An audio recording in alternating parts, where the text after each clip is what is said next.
you do as an engineer at Lockheed Martin? Lockheed Martin has 140,000 employees across the world in over 50 countries and in 48 states. So each of our offices have different engineering jobs. Here in Morristown, New Jersey, we make radar for the Air Force and for the Navy customers, and we do software programs that help support that. So we also support the Coast Guard and the Air Force on some of our projects. So we do a lot of defense work, and we build a lot of different kinds of radars and command and control systems for that. What that means is we have mechanical engineers, electrical engineers, software engineers, chemical engineers, product planning engineers. We have a whole bunch of different engineers trying to make radar and trying to get it out to the fleet in a timely manner. So what my department does is we do the software planning for getting the software that goes along with the radar onto the ships. So we work with our program management counterparts. They talk to their customers. They say, what kind of radar do you want? When do you want it? What kind of upgrades? And then we work with our software counterparts and schedule plan and help them build the software and get it out to our customers. Can you describe a typical day at your job? We work on multiple products at the same time. So any given day we'll be going to a meeting to see where we are in our schedule. And if there are problems, we have to go take action and resolve the problems. So some of the problems, we go out to the floor, we test, we make sure that the software is working, and when we find errors, we write them down and we put them into a database, and then we go back and we try to get the engineers to fix it. So a lot of our time is spent going in, checking the status of things in the morning, going out to the test floor, making sure things are working or not working, and then going back and talking to people about how to fix the problems. Any given day, sometimes we are in the lab, sometimes we're at our desk, sometimes we're in conference rooms and meetings. I do know some engineers who sit at their desk all day. They don't go to meetings, and some people go to meetings all day. So it depends on what your specific job is, but we do a wide variety of things. What would you say is your favorite part of your job? I really enjoy delivering to our customer what they've asked for. So my father was in the Navy, and when I first started working, he was very proud to tell people I worked for the Navy, not for Lockheed Martin. So I have a respect and honor for our armed forces, and what we do, we make things that help our armed forces protect us. So I'm very proud of the fact that every day I go to work, I'm trying hard for the guy who's out protecting me, and then more importantly, they're protecting my family, because now I have kids and it means a whole lot more. So we do solve really complex problems. Some of the math problems that our engineers work on are very difficult, and we do innovation. Every day we're creating new products, even though radar's been around for a long time, we're making it better. So we're helping our customers protect us. So I really like solving problems every day. If it's a different problem every day, it's not the same problem every day. And I really am glad that and proud to support our armed forces. What would you say are some of the challenges that you face every day? Some of the challenges, some of them are contract issues. So what I mean by that is that our customers say, we want this new whiz-bang thing. And then it takes a long time to get Congress to approve some of those funding things and to get the funding to us. So there are a lot of issues on the contract side, but we do a lot of hard math problems and engineering problems. And we have a lot of really smart people that work together as a team and try to work on these problems together. It could be a contract issue or a funding issue, or it can be a small somebody forgot to talk to somebody issue, and we get involved to make sure that we're all on track. What would you say are some of the skills that are required in your position? So engineers in general need a lot of math and organization skills. Math is the foundation for most of the engineering sciences that you go into. There's other things like chemistry and heat dynamics and things like that, but math is a big part of every day. So we also have people skills that we need, because we have to interpret what our customers want and understand requirements. We have to have a conversation, we have to have meetings and listen to them and hear what they want, and then translate that into, designs, and then go out and build and go out and deliver. So mostly math skills, a little bit of people skills, and a lot of organization. What type of education did you need to get this job? So for this job, you need a minimum of a Bachelor of Science in an engineering field, or computer science field, or mathematics. So one of those. In addition, a lot of us where I work have gone for a master's degree. My master's is in engineering management, and some people have gone on to a PhD in a specialized field. So we hire all sorts of people with different bachelor's, master's, and PhDs in different engineering disciplines. Can you explain different types of roles that engineers might have?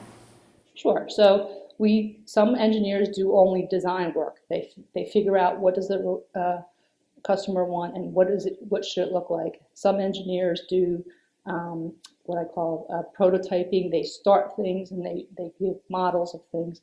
Some engineers actually build things. Some engineers test things, and some engineers figure out how to install it once it goes to our customer site.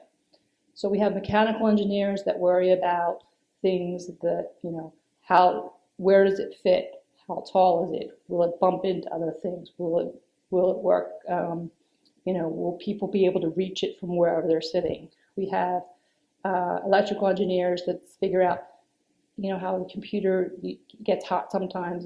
Is there enough cooling in the room to cool it down? Do you need water cooling? Do you need how much power does it use? Do you have enough cords in the room to plug things in? We have two computers talking to one another. We have electrical engineers that figure out how do they talk to one another, which jack do you plug into, which kind of cord do you need, things like that. We have software engineers who actually code and tell the computers how to talk to one another. And they're the majority of the kinds of engineers that I work with on a day-to-day basis. But there are other kinds of engineers that work on the outside of the cabinet. It doesn't need to be coated with a special coating. So some of the chemical engineers worry about things like that, or material engineers can worry about things like that. So there's lots of different, what I call engineering disciplines, that we all kind of team together and work to get our products out. Are there a lot of women in this field? So there's more and more women every day, but generally it is a male-dominated field. We do a lot of outreach programs to try to get girls to think about science, technology, engineering, and math at a very young age. And across the United States, it's still about a 40%, I think, but it depends. There are pockets of people. Where I work, I'm going to say there's about 45% of our engineers are female, and 55 are male. But as younger generations are being hired in, that's kind of evening out the ratio. So there's a lot more females than when I started. Was this the job that you always wanted to do? No, I think when I was little, I just knew I liked math and science. And little by little, I went to school and I was really good at math. And I talked to a math teacher and he talked me into thinking about engineering. So then I went and talked to some female engineers that my parents knew. And I talked to them and they told me they like to solve problems, they like puzzles, they were really good at math, and I should think about engineering. So then I went into engineering. And even when I got out of school, I wasn't sure what kind of engineer, what I was actually going to be doing on a day-to-day basis. But then I found a job and I started working there, and I just started doing a little bit of different things over my career at Lockheed Martin. So 20 years ago, I couldn't say I was going to be right here, right now, but I do love what I'm doing. I do love the math, the problem solving, and I've always loved that since I was little, so I kind of found my way. How did you find out about this job? In college, I learned about different opportunities that were out there, and I talked to people that I knew who had gone into the workforce, and they kind of told me, what kind of jobs were out there. So, like I said, I learned, a little bit about math and science, then I went into engineering, and then engineering kind of led me to Lockheed Martin. So that's how I learned about this job. Who inspired you for this job? My father was an engineer. He was a civil engineer. And my mother was in communications. So she talked to people and taught them how to make speeches. And together, my father inspired my love of math, and my mom inspired me venturing out and doing things that I didn't, the girls weren't supposed to do. She was very supportive of going out and trying new things. So she inspired me to go talk to some female engineers, and she found some female engineers for me to talk to so that I would have a role model when I went into college. And one of them was a babysitter from when we were really little. So I had already looked up to this girl, and I changed colleges just to make sure. I went to her college, and that's where I kind of followed in her footsteps a little bit. Do you have any advice for girls interested in this career or other STEM careers? Yes. So I guess when my daughter, who's now 17 and a half and getting ready to go to college, I guess when she was little, I started becoming more active in STEM activities at work. My mother didn't, always said go out and do whatever you love and don't worry about whether there's a boy there or not, right? So I kind of was a little bit bold in that way, and I didn't realize that there was a shortage of women. So I always think back, what would I have done differently if I had a strong mentor that was there. So obviously, if you love math, you love science, that's going to go a long way. If you love problem solving or puzzle solving, I used to love to do puzzles when I was little, and then the Rubik's Cube came out, and people who do Rubik's Cubes are always good at solving puzzles. And if you major in engineering, that teaches you how to think about a problem differently, how to break down a problem into little parts and then how to build it back up again. So scientists discover things about the world, and engineers make things happen with the knowledge that the scientists find out. So my recommendation is to take all the math and science classes you could possibly take in high school, and then go on to get an engineering degree in any of the fields that interest you. And if you're not sure, you can look you can go to a college and talk to them. A lot of the colleges these days have entry-level classes that all the engineers have to take, and you have a year, sometimes 2 years, depending on the school you go to try out different disciplines, whether it's mechanical or electrical, or computer, or or civil. So a lot of the schools have these programs where you can kind of try out different things before you actually decide this is the kind of engineer I want to be. So I encourage you to go to a school and to research the schools probably in your junior year before you actually have to apply in your senior year, and to follow up with all the classes you could possibly take in your engineering field. My last question, what else would you tell girls when they're thinking about their future? I think anybody, whether you're a girl or boy, should do what you love and not worry about what other people are going to say.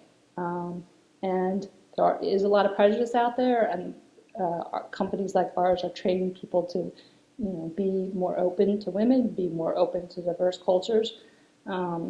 So I think the people who are self-confident they develop into confident people, and they are very successful. So I recommend that you get a good mentor, that you do something, you pick something that you love, and you go for your dream and not listen to anybody else who might say that you can't do it, because I think anybody can be an engineer, and everybody should do what they love.